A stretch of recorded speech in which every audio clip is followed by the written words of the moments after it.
And here we have, okay. And then here we have the field content of the standard model. As you know, we have the quarks, the leptons, and then we have the false carriers, and then we have the Higgs boson that was discovered or observed around 10 years ago at the LHC. But in addition to these gauge symmetries, we have what we can call automatic or accidental symmetries that are the baryon number and the lepton number, which are, as the name suggests, they are associated with the baryons or the quarks in the model and the leptons. But the problem with them, or the reason why they can't be promoted to gauge symmetries at this point, is because they are anomalous. They have anomalies associated with that within the standard model, but still they are global symmetries of the standard model.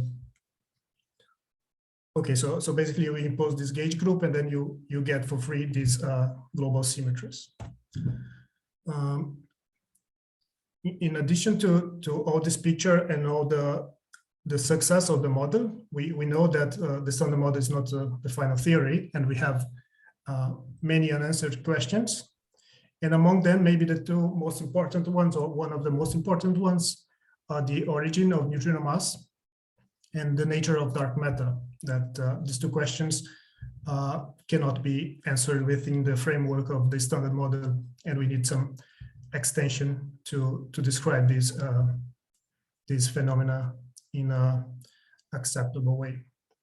So regarding neutrinos, we have just a few years ago, almost 10 years ago, we have given the Nobel Prize to these two gentlemen here for the observation, the confirmation of the phenomenon of neutrino oscillations.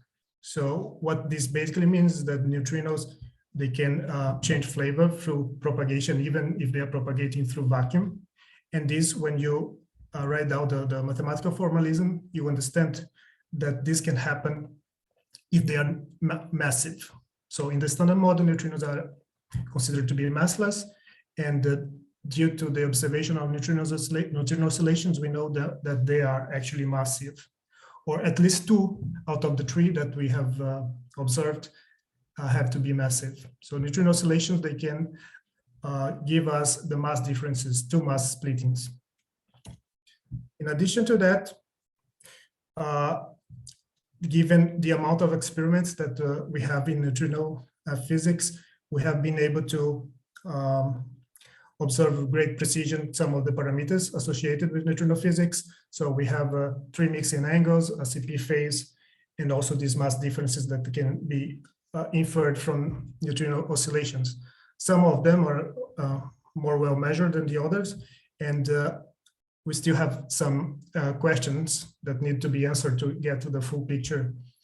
And for example, regarding the masses, we don't know what is the correct mass ordering. So we have 2 possibilities. We have the normal ordering and the inverted ordering. The normal ordering, basically the massive neutrino that has projected into it most of the electron neutrino, is the lightest one. So this is similar to the case of the charged leptons, where the electron is the lightest charged lepton, and then you have the mu and the tau. So in this normal ordering case, we have that the lightest one has mainly the electron component on it. But then we can also have another ordering, which is called the inverse ordering, just because this is not the case, it's the inverse. So the electron neutrino actually, it's mostly projected into this guy here, which is not the lightest one. And we still need to understand which one of these cases is actually observed in nature, even though we have some preference for the case of normal ordering. And here you can see the values that we have. So for example, for this mass squared difference here between 1 and 2, we have of order 7.5 to 10 to minus 5 electron voltage squared. And for the masses of the third one and the first one, which depending on the hierarchy will be this one and this one, or these guys here, the order of magnitude is 10 to minus 3. So actually, what we can call the solar scale is given by this. And then we have the atmospheric scale, which is given by order of 10 to -3. So we have some sort of hierarchy between these two scales. And we also don't know why this happens, and if there is an explanation in terms of symmetries. In addition to that, we also don't know the absolute mass scale, because as I told you, neutrino oscillations can give us the differences, two mass differences, but still one of the neutrino mass is kind of free to be even zero, or it can go up to a certain limit that is determined by perhaps cosmological observations that give upper limit to the mass of to the sum of the masses of the neutrinos. But also there are experiments that try to estimate these absolute mass scale, but we still also don't know that. Other things that we don't know very well is the octant of this angle, the atmospheric angle. Even though the angle is calculated with some very good precision, we don't know which octant it is, if it's the first or the second. And the CP phase, the measurements are getting better and better, but still we have a few percent to decide which phases, which is the correct phase. So here, for example, we have, for the case of normal ordering, that can vary from 0.71 pi to almost 2 pi. In the case of inverted ordering, we have slightly better precision. Okay, so these things we need to know, but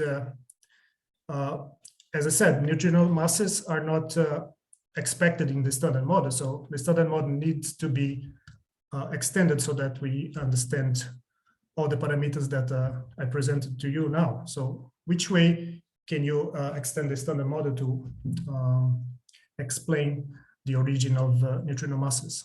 So if you take only the fields in the standard model and the symmetries in the standard model, the lowest order operator that you can build that can give mass to neutrinos, is this one. It's dimension 5, and it's known as dimension 5 Weinberg operator. And it breaks that accidental symmetry that I told you about lepton number by 2 unities. And because of the breaking of lepton number, you have that neutrinos in this case are Majorana fields. But as we see here, it's a non-renormalizable operator. And we need to extend the standard model to try to realize this operator or some other operator.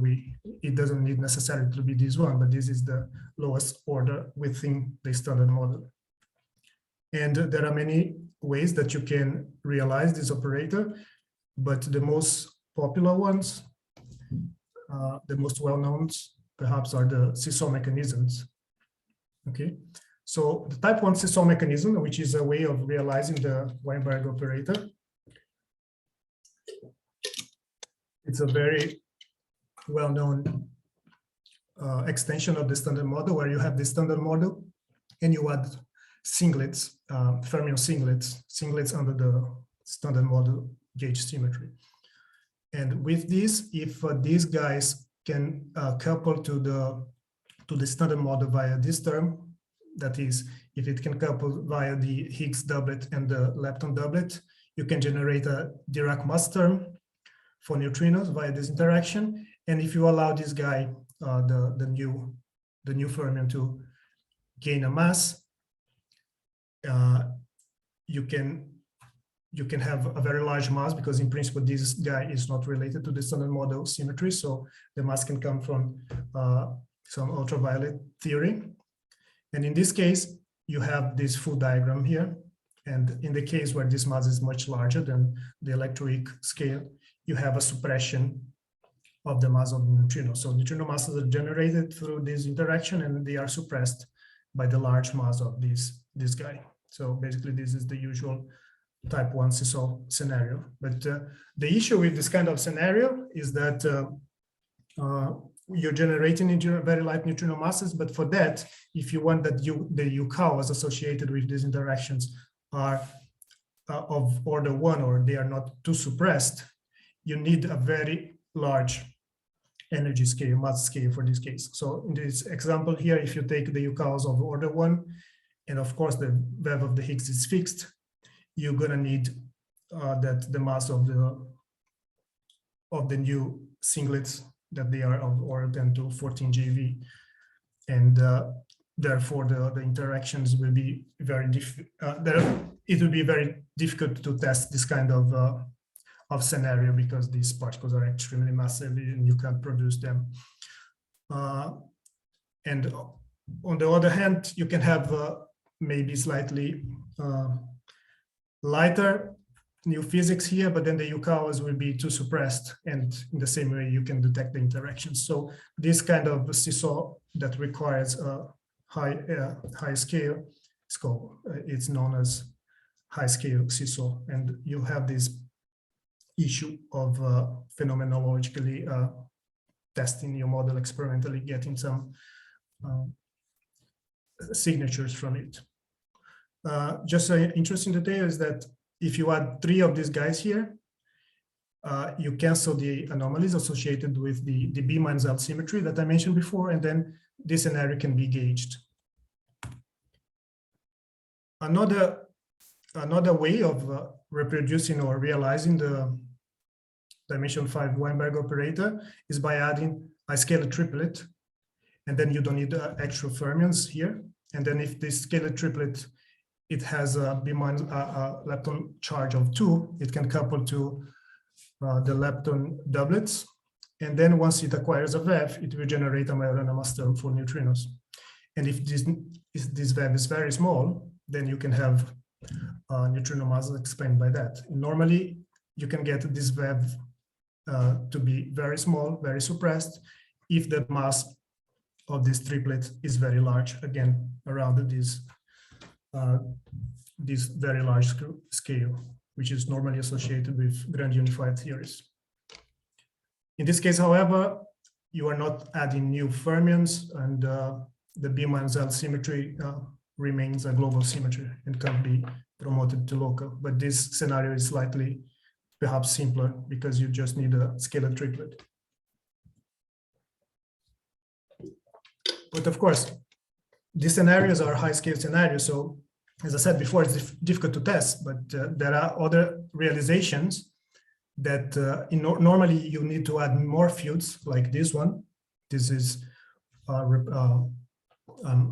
showing you here the case of the inverse seesaw, where you necessarily need more fields, not only the NRs that I added before, but some other fermion singlets. And in this case, the advantage of these scenarios is that the lepton number symmetry is broken by this mass operator here that is in red, proportional to mu.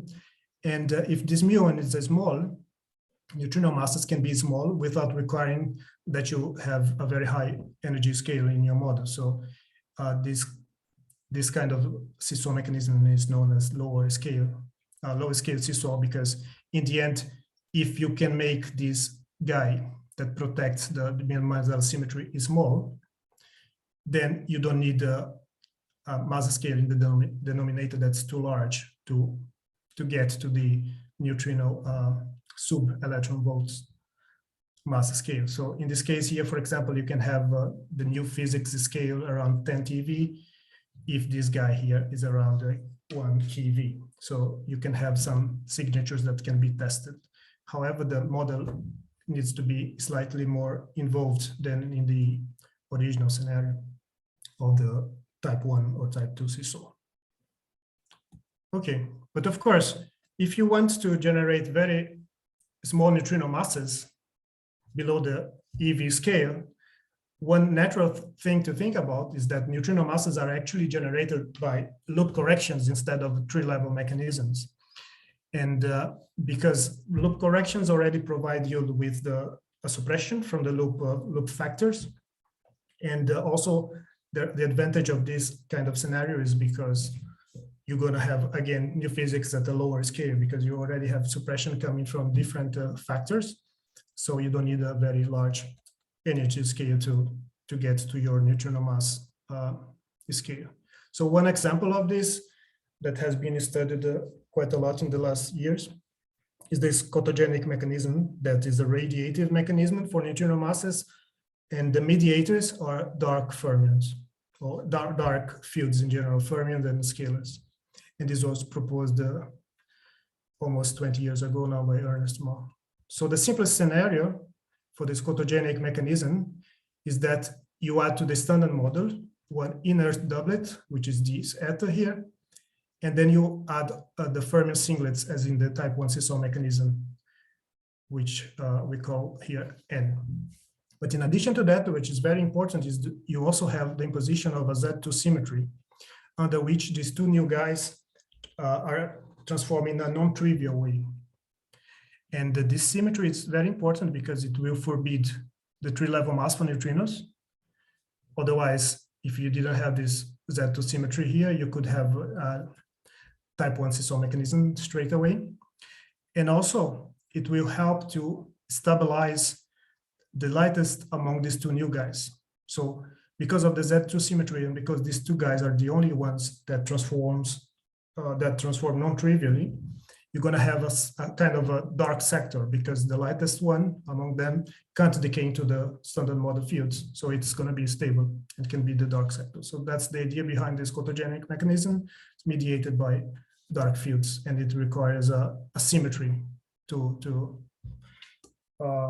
both forbid tree-level masses and, of course, stabilize the dark matter candidates. So in this simple scenario, you can explain two things, or you can tackle two big problems in a interconnected way: neutrino masses and dark matter. However, this is the simplest scenario of the scotogenic mechanism, but you can think of some more elaborate scenario in which the Z2 symmetry, for example, can arise as a result of the spontaneous breaking of a higher gauge symmetry. For example, this would be the case of if you extend the standard model with a B minus L U1 symmetry, and then you break this B minus L symmetry in a given way so that you have a residual symmetry, and this can play the role of the dark matter stabilizing. So in what I'm going to talk to you later, we're going to have an example of this kind of scenario. Okay, so I talked about seesaw mechanisms, I talked about scoto-seesaw, and then we can put them together, and for a reason, right? We have three neutrinos. We need necessarily to generate mass for at least two neutrinos because that's what the data tells us. And we know that there is this hierarchy between the solar scale and the atmospheric scale. So the reason for this hierarchy might be because neutrinos masses are generated from different mechanisms, one that is more suppressed than the other, and this can lead to this hierarchy that we observe in this ratio here between these two scales. So the simplest case, in the simplest case, which is this one presented in this paper of 5 years ago, roughly, you just put together the basic ingredients for the seesaw mechanism, type 1 seesaw mechanism, and the scotogenic mechanism in a way that things work perfectly.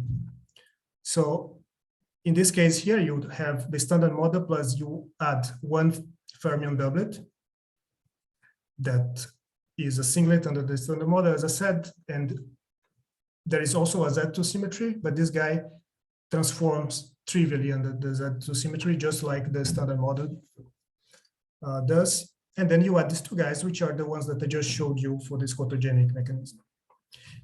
And of course, you have the Z2 symmetry that differentiates these two guys from the rest. So you can separate the Lagrangian in two different parts. The first one related to this N. So you have this term here that will generate a direct mass term for neutrinos. And then you have this bare mass for this singlet, this fermion singlet. And separate from that, you have these other operators which are similar to this, but then you have this interaction that is similar to this interaction. However, this guy will not acquire a VEV, because if eta acquires a VEV, it breaks the Z2 symmetry, and we don't want that. And also we have a bare mass term for the Fs. So these two guys are independent in a way. And then the first Lagrangian here will give rise to the seesaw mechanism, while the the second one here will give rise to a scotogenic kind of mechanism. And then when you calculate both contributions to the neutrino masses, you're going to find this expression here. So this one is called the simplest one because you are only adding one of these guys here. So you don't add multiple fields here. And because of that, you only generate masses for 2 neutrinos. One remains massless. And in the end, if you want to reproduce this ratio between the mass scales, the solar and the atmospheric, you can see that you find a relation like this. So naturally, the solar one is generated by the solar scale will be generated by the scotogenic mechanism, while the atmospheric scale is generated by the seesaw mechanism. And you see, of course, there is a suppression already from the loop factor plus times these new terms here. But one interesting or important fact about this model is that these guys here do not need to be related to each other, right? Because you just add in some bare mass terms, and in principle, they are not related to each other. So you have a lot of room to fix the parameters here. And of course, the UCALs are also different here. So this gives you a lot of flexibility, but also you lose a bit of perhaps predictability in the model because of that. But of course, this is the simplest case. So this is, let's say, the basic example that you can build upon.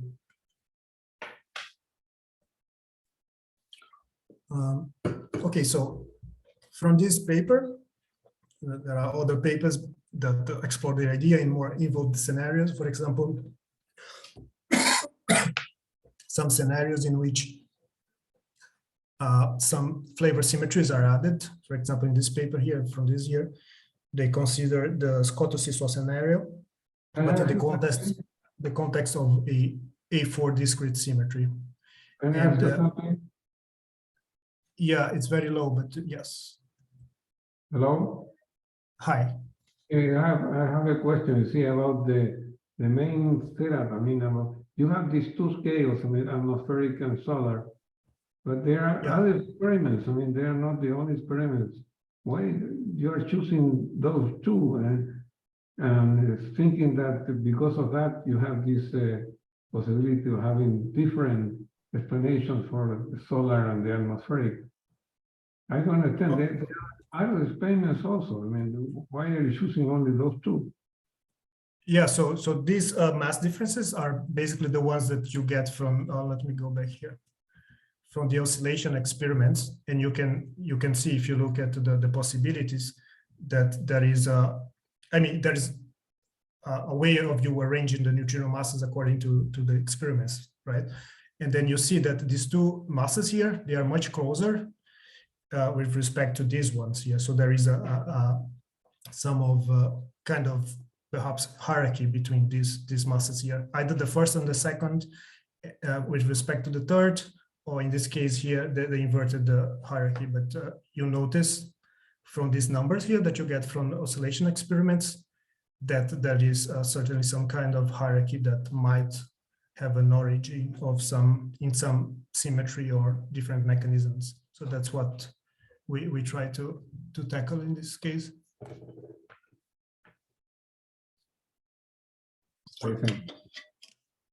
Sorry? So I don't hear. Sorry. Thank you. Oh, thank you. Okay, so I think I stopped here when I was talking about this case. And then, oh yeah, I just mentioned that there are different scenarios where you have more involved models trying to explain this mass hierarchy.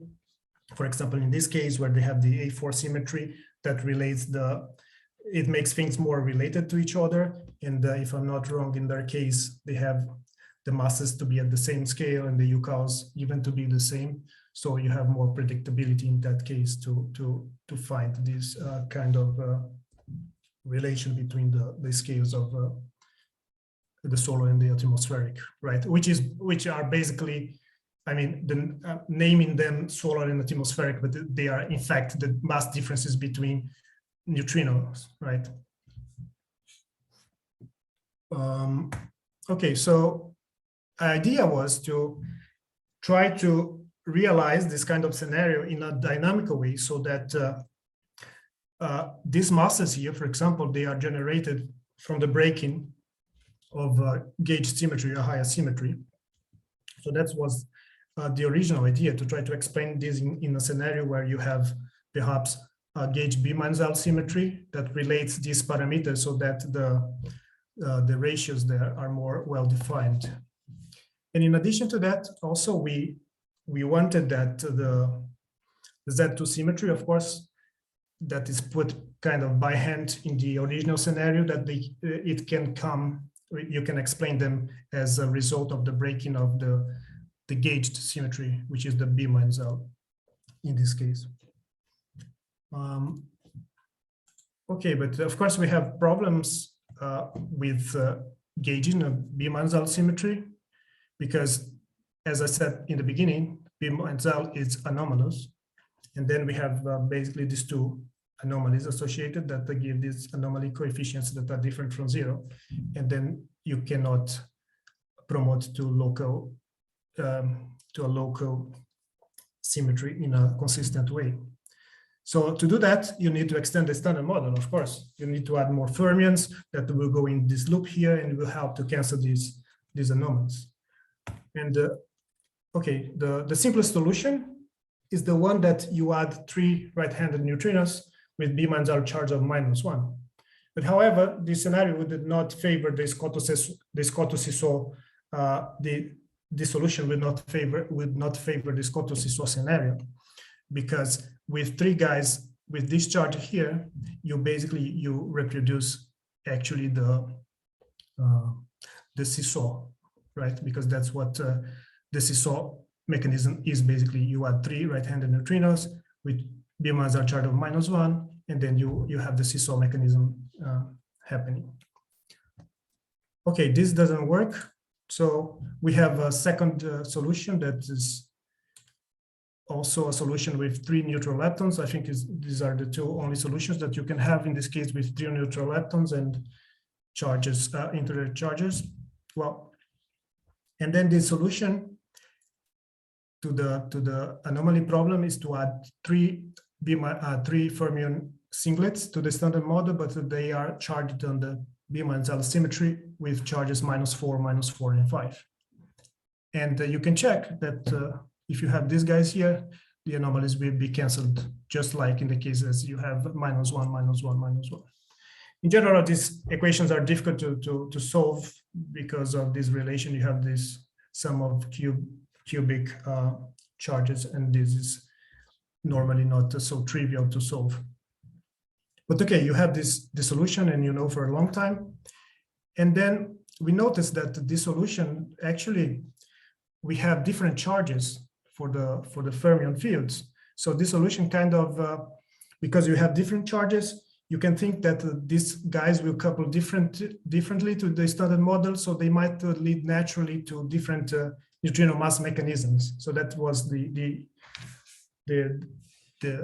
initial idea why to use this solution, because you have 3 guys, but they have different charges, and this will allow to couple them differently to the standard model, which may trigger different neutrino mass mechanisms. Okay, so we explore that, and the model is basically this in the lepton sector. As I said, we have the new guys, which are 2 Fs that we give charge -4. These guys with B-L charge -4 is called F, and it's only 2. And then we have only one guy that has a charge 5, which is Dn. Okay, and then we have the standard model. These are the B-L charges, and this is the residual subgroup of B-L that will remain conserved after the spontaneous breaking of B-L. But this we're going to see in the next slide. Okay. The lepton sector, the fermion sector, is very minimal, very simple. However, the scalar sector becomes a bit involved, right? Because in addition to the Higgs doublet, which is the standard model like Higgs doublet, we need to add a few more fields. We have two other Higgs doublets. This one, the capital phi, is going to be a visible field, so the components will mix with the standard model Higgs-like guy. But then we have this eta guy that is charged. It transforms non-trivially under the residual subgroup of of B-L symmetry, which we call matter parity. And in addition to that, we have these scalar singlets. So the reason why we need so many fields in general, and why the charges are a bit exotic, is because the charge of the fermions are a bit exotic in this case, because you added -4, -4, and 5. And in order to generate mass to these guys here, you need some large charges. For example, if you want a Majorana mass term for this F guy, which has charge -4, you're going to need something with charge 8. And for this one, you're going to need something with charge 10. And then if you want to mix this with the standard model, you're going to need other fields to make it happen. But as I'm going to show later, all these scalar fields, they have a purpose, and they are there for a reason. Okay, so with this field content, you can write down this Yukawa-Lagrangian. Here I'm not showing the quarks, because the quark interactions are the same as in the standard model. They interact with this H here, which is not charged on the B-L. And you have all these new terms here, which are helping to generate mass to neutrinos. In addition to that, in the scalar potential, you can also have some non-trivial terms, and all non-trivial or non-self Hermitian are only these 4 here. Okay. And the subgroup that remains intact after the breaking of B-L, it's the matter parity subgroup that we define like this. So why does it remain? Because if you look at these charges of these fields, we have, for example, you have fields with charges that are even charges and odd charges. So we assume that only the fields with even charges get a VEV, and then it will split B-L into a sort of Z2 symmetry, where the guys that have odd charge will transform non-trivially under the Z2 residual group. For the fermions, it's the opposite, because we also, in the subgroup, which is a subgroup of B-L, but also we have the spin parity, which is always conserved. So for the fermions, it will be the opposite. For fields with charge that are odd, they will transform trivially under matter parity, and this field which has an even charge, it will transform non-trivially, because we have this factor here that changes the sign, and this symmetry is exactly conserved in this scenario. Okay, so how does it work? So I wrote before the terms, and now I'm just showing you the terms that are relevant for the first diagram. So with the addition of the n, you can have these two terms.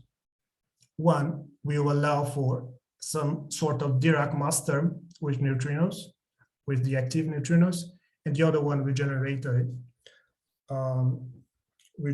Majorana mass term for the new n fields. However, there is an important difference here with respect to the original scenario, which is that in the scalar sector, we have these new operators, and they will allow for an induced VEV for this phi. So if you write down the tadpole equations, you will find that the VEV of phi can be written like this in the case where the mass, or the bare mass for the phi, is very large. So in practice, you're going to have a type 1 seesaw mechanism, but with an induced VEV. So the VEV of the phi, it's suppressed with respect to the VEV of H, which is basically the electroweak scale. Okay, so we have this suppression here due to a large mass for phi. And then in the end, the Dirac mass term will not be proportional to the electroweak scale, but it will be proportional to the electroweak scale times the suppression factor that comes from these operators. So that's it will generate mass for one neutrino in this case. And then for the other neutrinos, the masses will come from the interaction with these Fs. So as in the case of N, we have two operators here that we allow for this interaction and this. And then in the Yukawa potential, we're going to have these non-Hermitian operators that will help to close the loop. Okay, so as we can see here, in black, we have the mediators, which are in black because they represent the dark sector, while in blue, we have the visible sector. So going back to the table quickly, we have the dark sector is very simple. We have a scalar doublet and a scalar singlet and the Fs, and the visible sector is a bit more involved. Okay, so in this case, we have a mixing between the doublet and the singlet here in the neutrino mass scotogenic diagram. Okay, I'll come back to this after a few slides to talk about some details, but let's just have a look quickly at the scalar spectrum of this model, because as I said, the visible sector, it contains many fields. So one important feature of this model is that if you look at the CP-odd at the CP-odd sector of the visible fields, you're going to have 5 fields, one coming from the standard model like Higgs doublet, the other coming from the other doublet, which is very massive. If you remember, this guy is the one that has the induced VEV, and then you have 3 singlets that get VEV. So the VEVs of these 3 singlets, they are breaking B minus L at a higher scale, okay?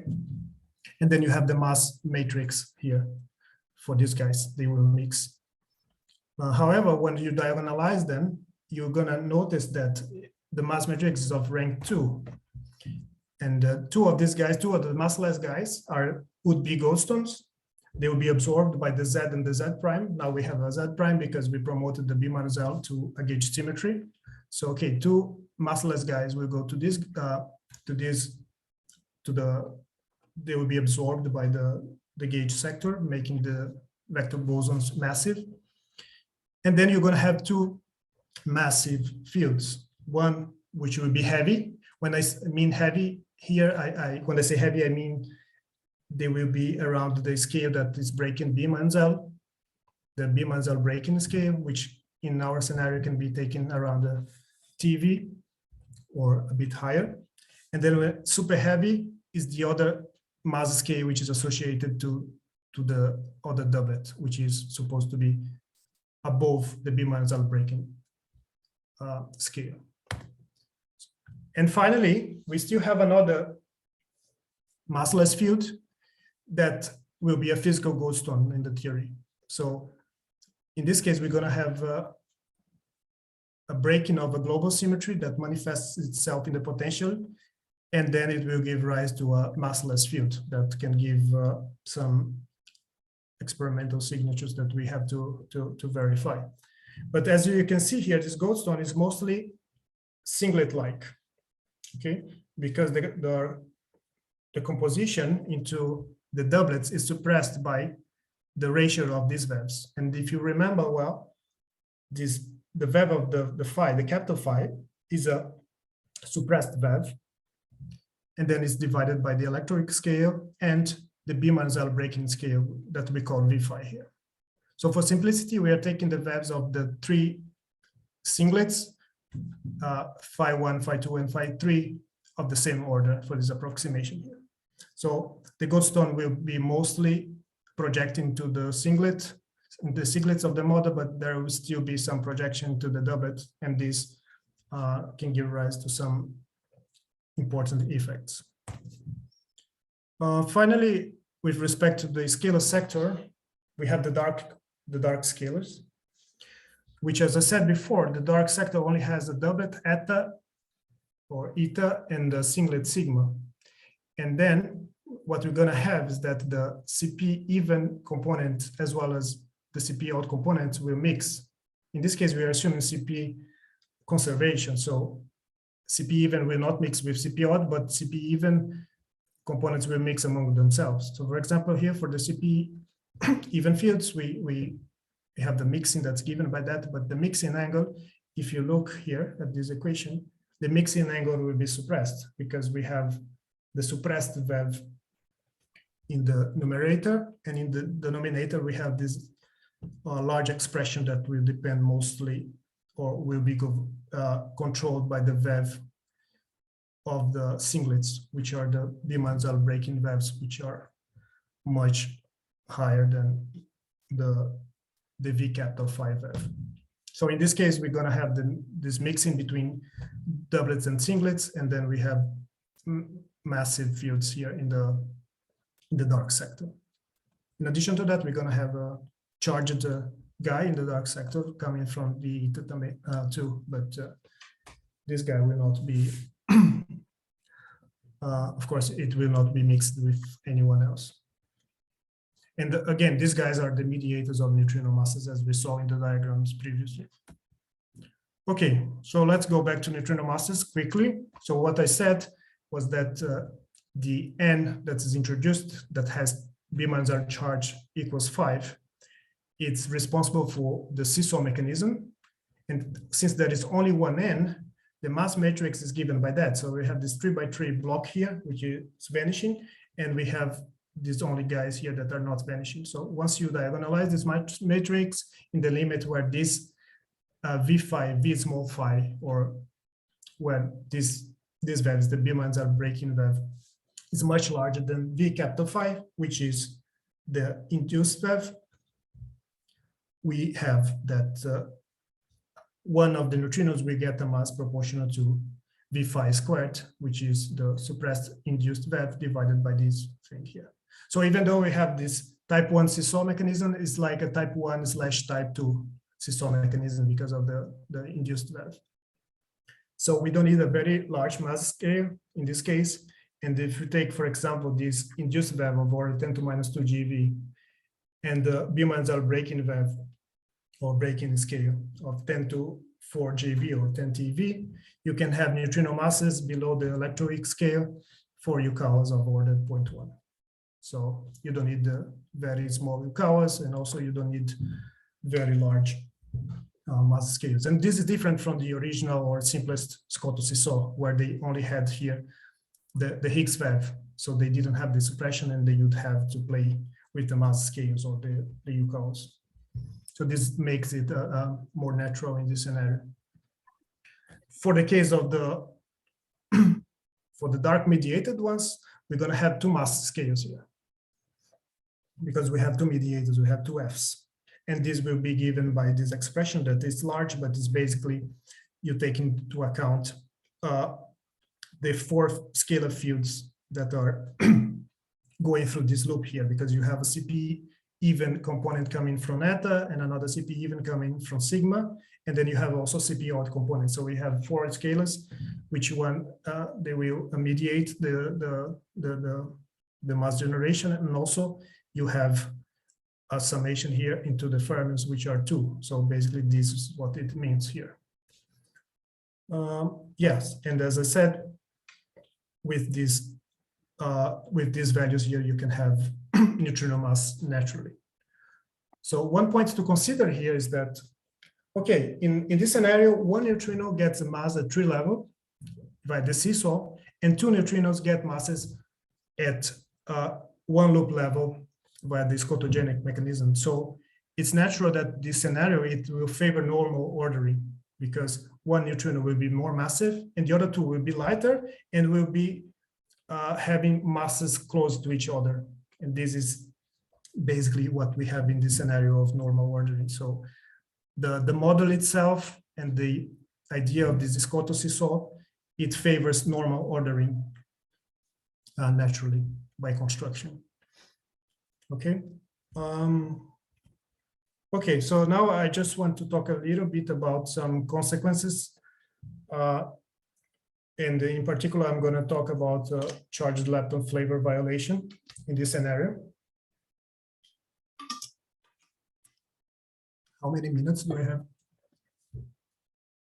You had time, just there is some flexibility. You had about just more than 10 minutes, 15 minutes, Okay, 30 minutes to be more precise. okay, thank you. You're welcome. Should be enough. Okay.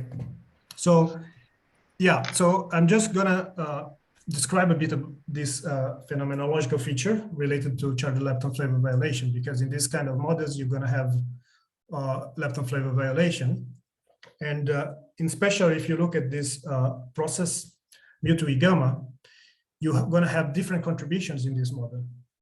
Initially, you're gonna have this scoto-mediated contribution, which is a contribution that will be mediated by the dark fields, right? You have this contribution, which is a usual contribution in scoto models, but also we're going to have contributions mediated by the visible sector. For example, this one, where you have the charged component of the doublet phi. And also you're going to have contributions coming from mediation of the W and this new guy here. However, in this scenario, these other contributions with respect to the dark mediated one, they will be suppressed. And the reason for that is that, for example, this contribution will be suppressed because we are assuming that the mass of this guy is very large. Remember, this guy is the one whose neutral component gets induced VEV. Okay, so in the limit where this mass is very high, then this will be suppressed with respect to the dark mediated one, and also the one that comes from the W mediated one will be suppressed because it will depend on the mixing of neutrino with this N, and the mixing will be small. Even though in our case we have some sort of low scale seesaw, right? Because we don't need this high scale to represent the seesaw mass. The mixing is very small because the mixing will be proportional to, it will depend on the ratio between the induced VEV of the phi, which is very small, divided by the B minus L breaking scale. So the mixing is actually quite small. It's as small as in high scale types of seesaw. So that's to say that the dominant contribution will be the dark mediated one, as in usual scotogenic models. Okay, but in addition to that, we have a Goldstone, and these also impose some constraints on lepton flavor violation or violating processes. So, for example, we can have mu to E Goldstone contributions also mediated by the dark sector. Okay, so we have to take into account them together. And of course, for this kind of interactions, we can write some effective operators. These are just the usual forms of the effective operators, where you have the charged leptons here interacting with the photon, and here with the Goldstone. And yeah, an important point is that in this scenario, where you have the dark fields mediating here, the same Yukawas that control these processes, the charged lepton flavor violating processes, are the ones that give mass to neutrinos, or the ones that give rise to the solar scale in our scenario. So these things are connected. Okay, so if you look at mu to E gamma, you have this bound, which is around 10 to minus 13 for the branching ratio. And then in calculating for our case, we're going to have this expression here, which is proportional to the mass of the mu into the 5th power divided by the mass of the mediator, the scalar mediator, to the 4th power. So you can see that it's indeed very suppressed, because this is going to be TeV-like scale. And then we have this loop function, which in our case, this x is the ratio of the mass of the dark fermion and the dark scalar. And because the masses of these guys are related to the breaking of B minus L scale, both masses will get contributions from the breaking from the scale that breaks B minus L. So in this scenario, it's kind of natural to assume that, or at least we assume that the masses are not too far away from each other. So this function here will be of order 1. Of course, also you have to consider the loop suppression factor here, but we have this scenario here. In the case of the mu2e Goldstone, the bound is 10 to minus 5, and the contribution will be proportional to mu, the mass of the muon to the third power divided by the B-Manzel breaking scale. So you see that the contribution will be indeed much larger than this one here. And then also you have a loop function here, which is, it can be similar in order of magnitude to the loop function of the previous process. Okay, so we see clearly that the branching ratio for mu2e gamma will be much more suppressed than the branching ratio for mu2e Goldstone. And in addition to that, there are some constraints on the Goldstone coupling to charged leptons, to flavor conserving couplings. For example, probably the strongest one is the coupling of Goldstone to electrons, because they are related to sorry, they are related to stellar cooling. So if the Goldstone couples too much to electrons, they will start to be produced and emitted by stars, and then the stars will cool faster than they are supposed to do. So there are upper bounds on this. And in our case, we can calculate at 3 level. There will be a contribution at 3 level for this kind of interaction, flavor conserving interaction. And this can be translated into this upper bound to this mass scale.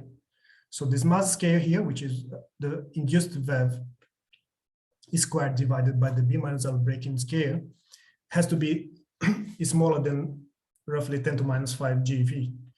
But why did I write this here? I write this here because this is the same mass scale that appears into the seesaw mechanism, to the seesaw neutrino masses.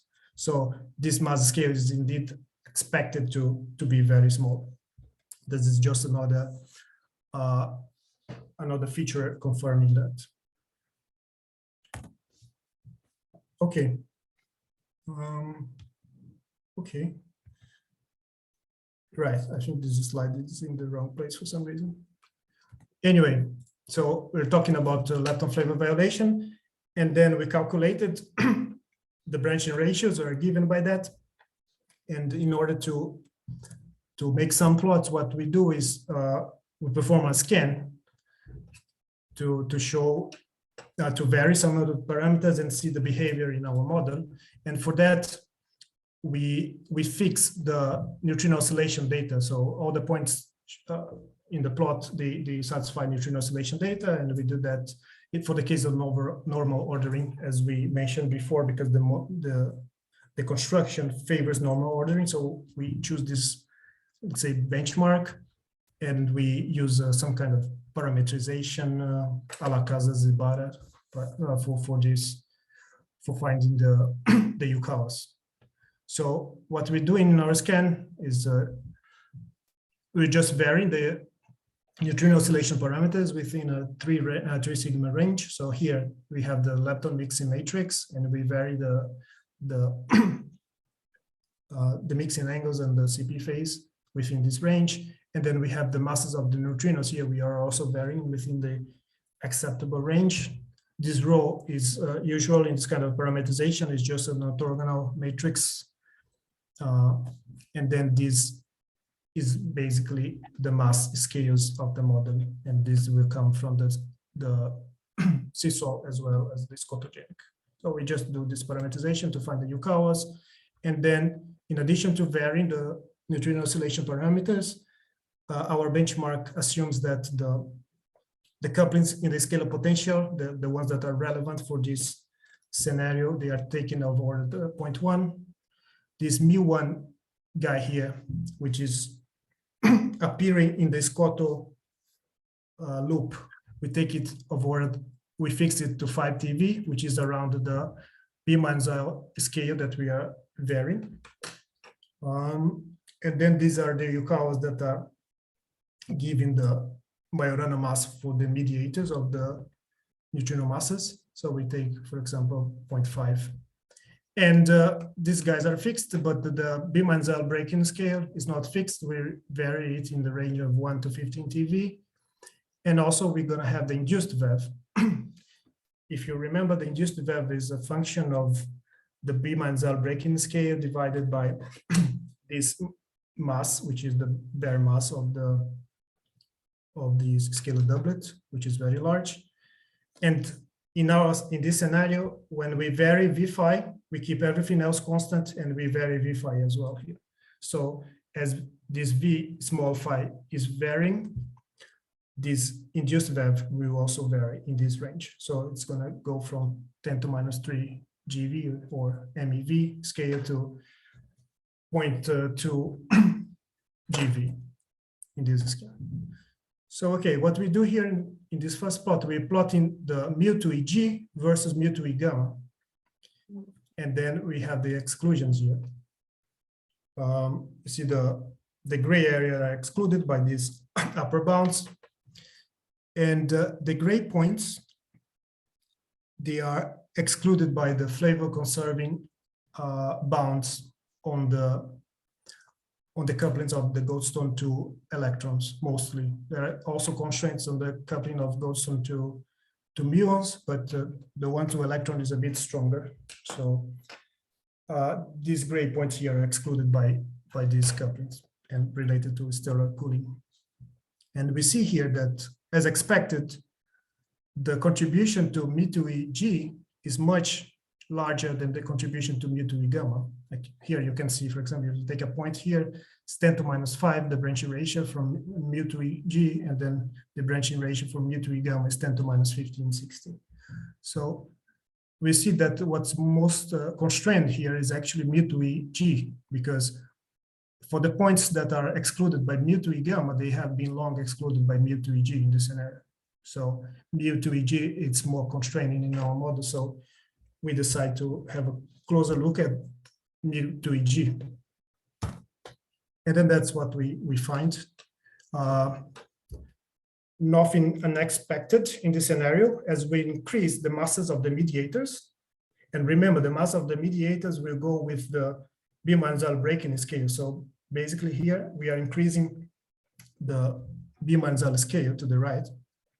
When we start to increase that, we start to decrease the branching ratio. So you see that we have valid values around this region here. And again, the gray points are excluded by flavor conserving couplings that are constrained. And yeah, well, the color scheme here is just varying the magnitude of the Yukawas, but not by a lot. So you see that here already around 2 TeV for the mass of this guy here, you can have valid points for Yukawas of order 3 times 10 to minus 2, for example. So the Yukawas do not need necessarily to be too small to satisfy this condition in this kind of scenario. Yeah, and these are the 2 plots put together, basically that. Okay, so just to finish, I'm just going to mention the dark matter in the model.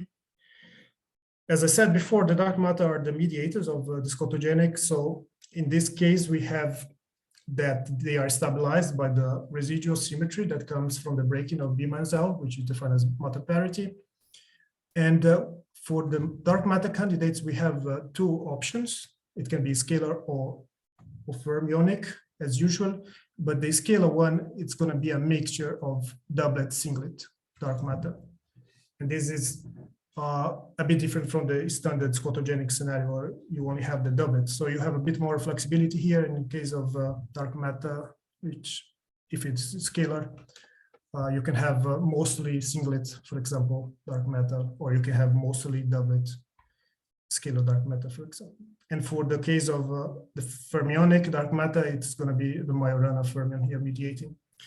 And of course, the main difference with respect to the usual or conventional scenario is that we have now many scalar fields that we open many portals, and of course the Z prime, because we have a gauge of B-Manzel. So these guys can annihilate into the standard model, for example, via the Z prime, and they will have constraints on direct detection because of the interaction with Z prime as well, because the Z prime is not a hidden sector. The Z prime is B minus L, so all the standard model fields, they are charged under this symmetry associated to Z prime, so they will couple to Z prime. Okay, I think that's all that I wanted to talk about. I mean, we of course, there are many things to look at in terms of dark matter, for example, in terms of collider phenomenology, but this will be probably for a next work. And like I can present here my conclusions briefly, just to summarize the whole thing, that we have proposed an extension of the standard model that's based on a gauge B minus L symmetry.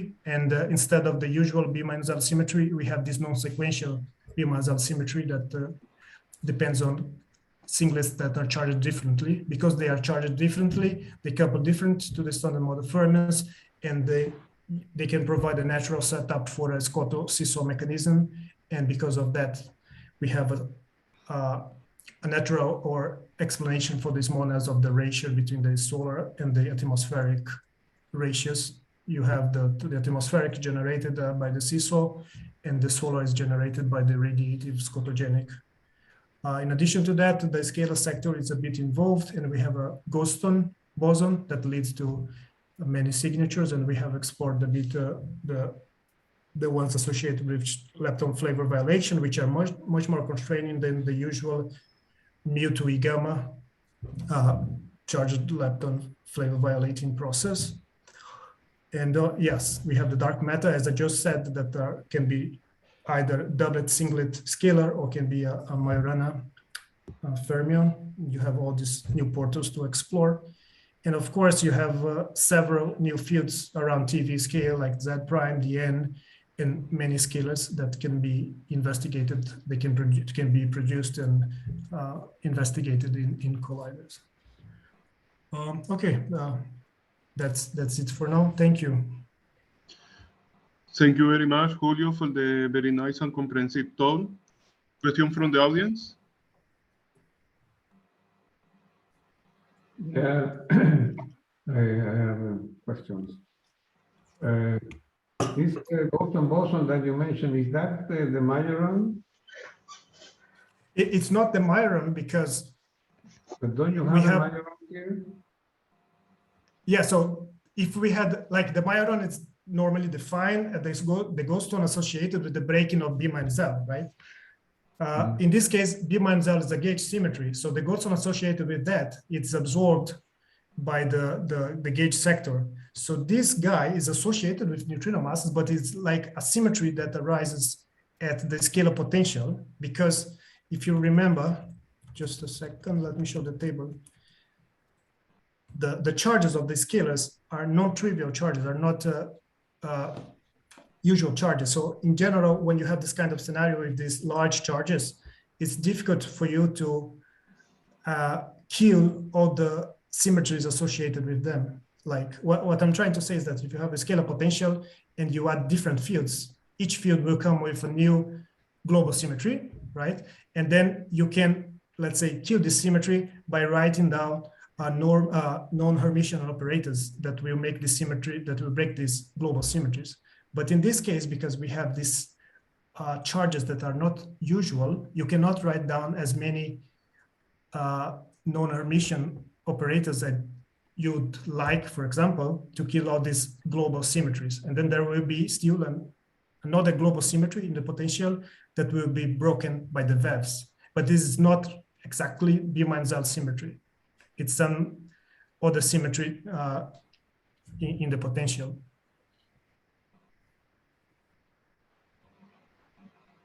Yeah, is that clear, or it's a bit confused? Another thing, I thought you were going to use this inverse seesaw mechanism, but at the end you didn't use it at all. I mean, you mentioned at the beginning. Yeah, I mentioned as an example from the high scale seesaw to low scale seesaw that the inverse seesaw is an example of low scale seesaw. But in our case, we have a type 1 seesaw immersed into a type 2 seesaw, let's say. So in the end, we have some sort of low scale seesaw mechanism, even though the setup is a setup for a high scale seesaw. But yeah, we don't have inverse seesaw, no. How many parameters do you have? Because you can treat anything with this. It seems to be have so many parameters, you know. I don't know. The scalar potential, you have many parameters, yes. But for the neutrino masses, what you're going to have, you basically for UCAOs, you're going to have 9 UCAOs. Because for this case here, for example, you have just three entries. And for this guy here, okay, not this one, but for this one, you have 6 entries. So these UCAOs here are just, if you put them together, it's a 3 by 3 matrix. Right, and then of course you have the UCAOs associated with the masses of the Majorana fields. But for the interactions with the standard model fields, you have basically 9 parameters as, let's say, usual. Yeah, I think you didn't seem to use many conditions for scalar potential. I mean, you didn't use stability or things like that. I mean, what? I didn't use what? Sorry. I didn't hear the end of the question. The question is about the scalar potential. You didn't use many conditions for that. I mean, it seems to me that you didn't even use stability of the scalar potential or other things. I mean, yeah, the scalar potential is very involved. It's very involved because you have all these new fields. So to impose these conditions, I think you need to make a deeper study on the scalar potential. What we did for sure was that looking at these processes that are relevant, we impose that all the fields are the masses are real and positive and this kind of things. Of course, we looked at this for the scan, but for the conditions for stability per se, we didn't look at this because initially we thought this can be a hard task to look at due to the complexity of the potential. But yeah, it's something that could have been done probably. Yeah, finally, my questions. I mean, about the anomalies cancellation, you really look at some of the anomaly cancellation, but there are other ones. I mean, and I don't know why you only have those. The other ones are automatically. The other ones are also okay. No, yeah, of course. The point is that it's very easy to see why the other ones are okay. It's because this guy that we are adding are singlets of the standard model. So all the other ones would be automatically 0 because, I mean, it's the same as in the standard model because these are singlets. So if you think of, for example, hypercharge B minus L squared, right? That's one possibility, but the hypercharge of these guys is 0. So these guys will not contribute to any other anomaly at all because they are singlets of the standard model. So they only contribute to these anomalies, the cubic one and the gravitational one. If you put any standard model group here, it will be the contribution from these guys automatically 0. So it doesn't change what it was before. Okay, thank you. Well, thank you for the questions. More questions from the audience?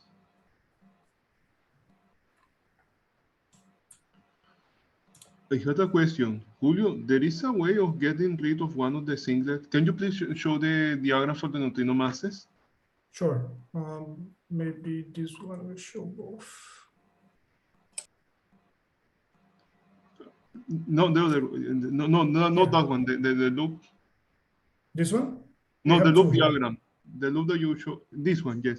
You have both, yeah. I was wondering, would it be possible just to, for example, assume because of the parametric freedom of the scalar potential that this extra Higgs doublet and corresponding to the visible sector, this phi, get a small bet, and you just have this loop diagram without invoking the singlet phi 3? Yeah, okay. Yeah. So the phi 2, as you can see here, it gives mass to this guy. The phi 1 will give mass to this guy. If you don't have the phi 3, you don't have this kind of operator that will induce will lead to an induced valve. That's one point. The other point, if you get rid of phi 3, you enhance the symmetry of the potential. So you have an extra Goldstone there. Okay. And the same way that you can get rid of phi3, but then you lose, I think, a bit of the motivation of the induced VEV. You could add another field with a specific charge that would kill the Goldstone, but that's just, you would add just to kill the Goldstone, and we didn't want to do that. You could do that, right? With another scalar field that has a specific charge, you can certainly find a combination to kill the Goldstone with extra fields, but we wanted to add like the minimal set of scalars that would give rise to this mechanism with the induced VEV included as well. I see you wanted a dynamical mechanism that explain you why the bed of B5 is small without putting by hand, and on the other side, you Yes. wanted to have this Goldstone boson G2 in order to analyze the constraint of mu to E Goldstone and correlate it to No. We didn't want to have the Goldstone. No. The Goldstone comes as a consequence of the complication of the charges. But if you remove phi3, you don't get rid of the Goldstone. It gets worse. You might get two Goldstones. I see, right? the model gets more involved. So it's Because if you look at these guys here, these guys are killing global symmetries because they are non-trivial fields. So if you get rid of phi3, you get rid of 1 and 2 guys. So in the end, you're going to enhance the symmetry. Probably you're going to get 2 new symmetries in the potential. So I think in that case, if I'm not wrong, there will be 2 Goldstone bosons. But we didn't even think about that because we saw that in the case of phi3, we had what we are expecting with the induced VEV, and the seesaw mechanism would work more naturally in this case. So. But no, we didn't want the Goldstone. We didn't want the Goldstone. At first, it was unexpected, and then when we looked at it, it's okay. This is expected, but to get rid of it, we can add more things. But then we don't want to do that. If we keep this minimal as it can be like this, then we also have these constraints, and we have to analyze. But yeah. Did you analyze the constraint on electron-muon conversion? Or No, you just no, focus on mu and gamma? Yeah, we focused on mu to E gamma. We started initially looking, but then it was getting too long for this work. So we decided to focus on mu to E gamma, which is the most constraining in principle. And then maybe for the future work, we look at mu to 3E and its conversion to mu to electron and these other things. In principle, in some range of parameters, these guys can be suppressed with respect to mu to E gamma. But if you start to vary many things, maybe these other contributions will become significant as well. So, but we didn't go into all of the other processes that might be relevant. Yeah, maybe this constraint from electron-muon conversion will be relevant if you consider, for example, the sensitivity, not exactly the limit, but the sensitivity for future experiment. Sure. Because it's going to be. We will put extra constraint. Yeah. Of course, yeah. We didn't study looking at the sensitivities, but yeah, these sensitivities will be improved a lot. So yeah, certainly there might be something there to study in this case, but maybe it should be a dedicated study, maybe to this for the model itself. And the decay of the Higgs into the photon, did you analyze if there is some correlation between the Higgs photon signal strength and the mu and gamma? Because both of these observable, they depend on the masses of the electrically charged scalar that coupled with the gauge boson, so you will have contribution due to electrically charged scalar from the visible and from the dark doublets, not only from mu gamma, but also from the decay of the Higgs into the photon. So maybe there can be some correlation. Yeah, maybe there will be, yes. The visible one is very heavy in the scenario, so maybe it will be suppressed. Yes, will be solid. Yeah. But maybe for the dark sector, maybe for the charge component of the dark doublet. Sure, yeah, we haven't looked into this, no. But thank you. You're welcome. Thanks for the very nice talk. More questions from the audience? I think there was a, yeah. Yes? Goras, please. Well, I see the model has many parameters. You talked about the upper bound on mu to E gamma that can be fulfilled by the model, but with so many parameters, the most interesting thing would be to find a process which is a smoking gun. Would that be this other process, mu to E Goldstone, for example, one simple case? Yeah, this is more constrained. Yeah, certainly, at least in this case, it should be more. Yeah, it would be more. The prediction would be more substantial for me to EG for sure with respect to me to E gamma. Yeah. But yeah, well, in this case, at least for this scenario here, like the contributions, you say that there are many parameters. I agree. In general, there are many parameters, but the parameters involved here are the same associated with neutrino masses. So they are all kind of intricately related to each other. So I don't know if it's so easy to avoid that, because the Yukawas here, for example, the Yukawas are the same that give neutrino masses. So they are kind of, and the mediators are the same that are generating neutrino masses as well. So these things are all related, and there is not too much flexibility, I would say. Of course, you also can have dark matter here if you start analyzing dark matter and relic abundance in the channels. You can relate to these things as well, so it will be more tight in a way. Okay, thank you. Thank you. More questions from the audience?